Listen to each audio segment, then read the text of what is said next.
પોરબંદર નજીકના બરડા ડુંગરમાં 143 વર્ષ પછી કુદરતી રીતે સિંહ સ્થાયી થયા છે, ત્યારે તેમના જતન, સંવર્ધન અને વધુ સારી રીતે તેમને સુવિધાઓ પૂરી પાડવા માટે એશિયાટિક લાઈવ કન્ઝર્વેશન સોસાયટી દ્વારા રાણાવાવના નિર્વાણધામ યોગાશ્રમ ખાતે અગત્યની બેઠક યોજાઈ હતી। સ્વામી પરમાત્માનંદજી તથા નિવૃત્ત ફોરેસ્ટ અધિકારી જીબી ગોઢાણીયાના માર્ગદર્શન નીચે નિર્વાણધામ યોગાશ્રમ રાણવાવ ખાતે એશિયાટિક લાઈવ કન્ઝર્વેશન સોસાયટીની બેઠકનું આયોજન થયું હતું। આ બેઠકમાં સોસાયટીના સભ્યો સાથે સોસાયટીના કાર્યને પ્રેરણા મળે તે માટે વન વિભાગના કર્મચારીઓ જોડાયા હતા।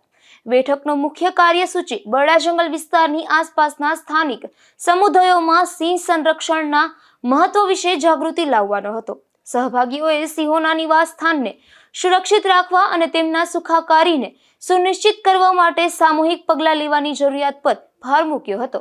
સિંહ સંરક્ષણ પ્રયાસોમાં જવાબદારી અને માલિકીની ભાવનાને પ્રોત્સાહન આપવા માટે સ્થાનિક સમુદાયો સાથે જોડાણ એક મુખ્ય કેન્દ્ર હતું। આ સિવાય પોરબંદર ફોરેસ્ટમાંથી લઈ ગાર્ડ સુધીની ખાલી જગ્યાઓ પર ભરતી થાય, કુતિયાણા ફોરેસ્ટ રેન્જનો પોરબંદર ડિવિઝનમાં સમાવેશ થાય, સૌરાષ્ટ્ર અને ફોરેસ્ટ કર્મચારીઓ માટેનું ટ્રેનિંગ સેન્ટર મળે, બરડા અભયારણ્યમાં અંદર રાત દિવસ થાણાઓમાં રહી ફરજ બજાવતા ફિલ્ડ સ્ટાફ માટે પોરબંદર ખાતે સારી ટ્રાન્ઝિટ હોસ્ટેલ બનાવવી, જ્યાં ફેમિલી બાળકો રહી અને સારું શિક્ષણ મેળવી શકે સહિતના મુદ્દાઓ સાથે આવનારા દિવસોમાં કેબિનેટ મંત્રી અર્જુનભાઈ મોઢવાડિયાને સોસાયટી દ્વારા રજૂઆત કરવી એવું નક્કી કરવામાં આવ્યું અને સર્વાનુમતે ઠરાવ પાસ કરાયો હતો।